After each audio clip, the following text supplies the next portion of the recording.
Okay, so I've got my activity open here, and I'm going to go ahead and come up here and press the share icon. And as soon as I do that, this share dialog opens up, and I get a callback, which is on pause. And then when I click outside of this share dialog, I get the on resume callback. Now coming over here and opening up the share dialog is actually different from navigating away from the activity. And that's because this activity is still on screen and it's still considered in the foreground. But it's only partially on screen, and this is what differentiates on stop and on start from on resume and on pause. On start is called when the activity becomes visible. On stop is called when the activity goes off screen.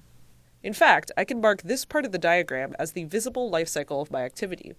On resume and on pause, though, have to do with a concept called focus. Having focus is when you can actually interact with the activity like I'm doing here.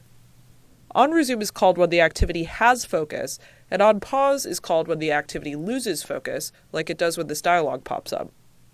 The share dialog is a good example of this.